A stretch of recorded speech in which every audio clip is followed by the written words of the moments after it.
Everyone, my name is Financial Charles and today is November 18th of 2023. The current Bitcoin price is at about $36,680.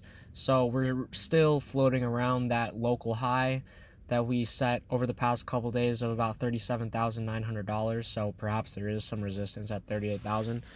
But Bitcoin continues to look so strong, and we're all so surprised.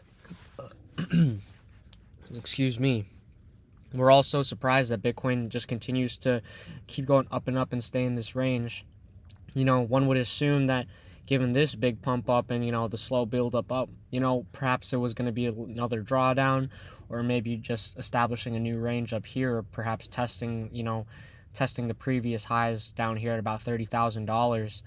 And a lot of people on YouTube think that will still happen, that we are destined for a retracement down to test this $30,000 level. And it does make sense. It totally makes sense that Bitcoin comes down to test these levels as support one last time, as it acted as resistance all the way down back here in May of 2022, as well as here April 2023, and the summer, which was July 2023. It showed that it was resistance for so long over here. And maybe if we even go back even further, let's see, if you go back even further, it was holding that $30,000 level, was holding as support back here when Elon Musk bought Bitcoin, as well as the summer lull of 2021. It was acting as support, and now we are above that, and it has yet to come down to test the support again. So will it keep going up? It'll always go up infinitely forever, because there's no bottom to fiat. But in the near term, I don't know. I think it would be very pretty for it to come back down here one last time to $30,000 and just start buying, and then we'll probably see it rally up again by the time April 2024 comes. But there's a lot of argument. Benjamin Cowen, in his latest video about as his dubious speculation video, he's talked about how, according to Bitcoin's history, there has always been a drawback pre-halving. Not pre-halving year, but before the halving happens, there is always a drawdown. So last cycle, last halving, if we rewind all the way back here, if my chart loads, we can see that there obviously was a drawdown here. This was the black swan coronavirus event where everything shut down, and all the stocks and everything in the world was shut down.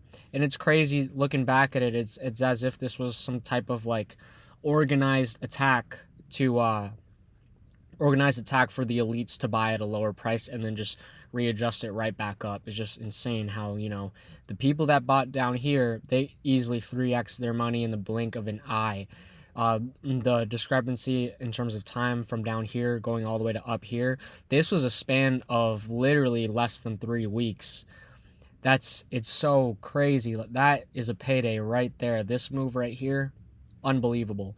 But that was the 50% drawdown he's talking about, and a lot of people, as I said in previous videos, they try to write that off as a black swan event, and including myself, this whole entire time, ever since for years, I thought that this was a black swan event, and it is by definition a black swan. But who's to say that there's not going to be another black swan with the macro U.S. economy facing a recession? So if it faces a recession, perhaps we might see another drawdown. And who knows, maybe it might not even be a recession-related drawdown. Or most likely it's going to be a recession-related drawdown. But perhaps what if we draw back down? If we zoom out, it's probably not too out of the picture, where we draw down, and then by the time March comes, we're down here, and then rallies up again, or perhaps even lower. That would be quite the buying opportunity right there, and then it'll just keep going up.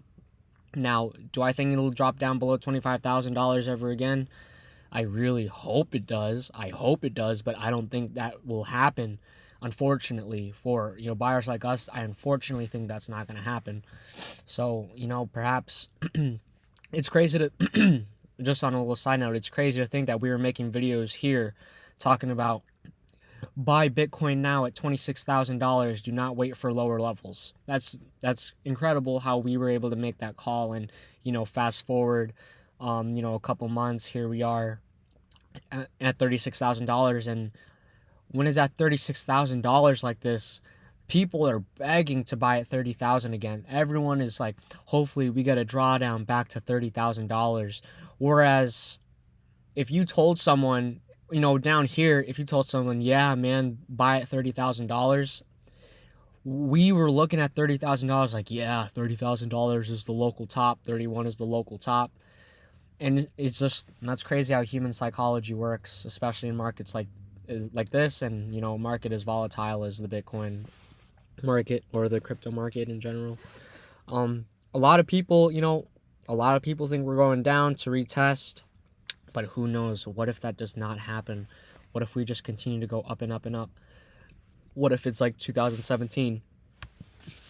I keep hiccuping, I'm sorry, but let me rewind back to the 2017 bull run. And let's see here. So here was, the absolute bottom, and this was the peak, obviously. And imagine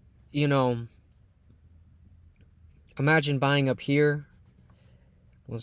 Imagine buying up here, like, woo, here we are buying at $400, and then it drops down like this, and it's like, man, $300.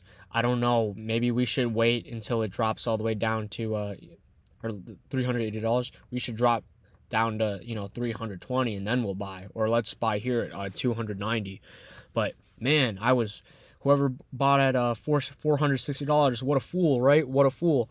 But in the macro scale, it just keeps going up. Perhaps, yes, this was a sideways range right here, but once we got there again, just boom, just keeps going up. And imagine here, this one right here, boom. Oh wow, the people that bought at $780 are suckers. $660 is still too expensive for me. Let me wait till it drops down even more. All right, well, yeah, fair. You would have gotten that drop, but I mean, again, you can't predict these markets. But overall, you could see the trend is up, establish price range, up, establish price range, up more, and establish kind of a weird price range right there. And it just keeps going up and up and up. And here, like, all right, there's no way it's going up anymore. There's no possible way. Sell it all. Sell it all. And it just keeps on going up and up.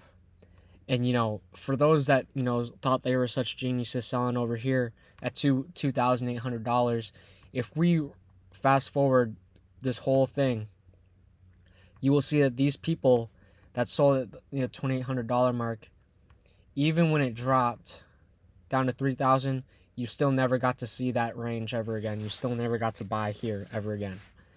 So that's the risk of selling your coins. You might feel like a genius selling it at $60,000, but what happens when it goes up to $130 and then crashes down to $75? Now you have to rebuy back at $75,000, and that's assuming that you time it perfectly and time the bottom. I'm not saying that the bottom is $75,000, but what I am saying is these markets are absolutely unpredictable. It's crazy to see where we're at right now. In terms of arguing for the case of Bitcoin might drop later on, you have the Fear and Greed Index right here. We've been pretty greedy over the past month, I would say. Obviously, last month was neutral, but last week, greed. Today, greed. And it can, Bitcoin can stay in levels of greed for a very long time. It can stay in levels of fear for a very long time, as we saw during the last bull run. But, to be greedy when others are fearful and fearful when others are greedy, I think more people are hoping for it to go up than for it to go down. So just be careful with that. You never know how these markets are going to react. You never know if there's going to be a macro recession along the way. Benjamin Cowen, he recommended that everyone have some cash reserves to buy future dips. And, what that tells me is that he is a little bit bearish. Oh my goodness gracious. He might be a little bit bearish, but I don't know. Let me turn off these ugly lines.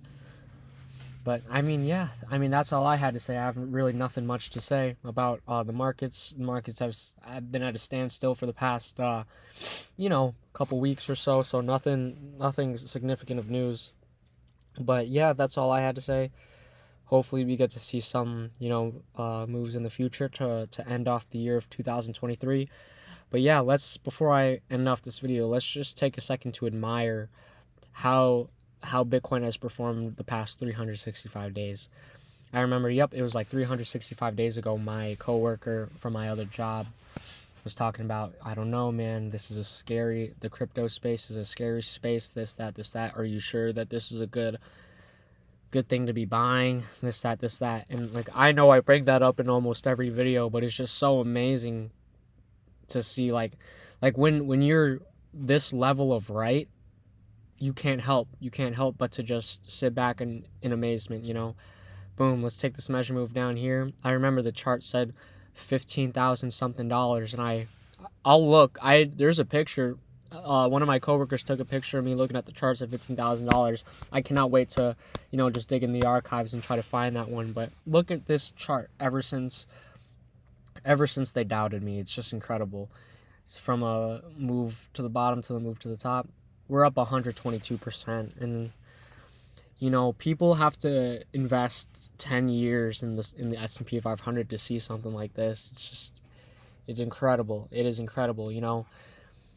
2022, we lost it all. Everyone thought that we were in a scam, and now, boom. Had you dollar cost average starting from the very top to simply up here, you would have been in profit. But we're not even here at that level. We are 20% above that level right now. So yeah, we're majorly in profit, and it feels so good. I try to stay humble, but yeah, we have a lot invested right now, and Bitcoin is not even near its all-time high yet. We still have a 2x to go before it reaches $70,000. So yeah, keep on stacking sats. If the price dips, keep on stacking even more. This is the time to buy. They're not going to tell it to you, but obviously this whole time was the time to buy right here. So yeah, that's all I had to say for today. Hope you guys enjoyed the video. I'm not trying to drag this out any much longer. So yeah, please like and subscribe, and I'll see you guys next time.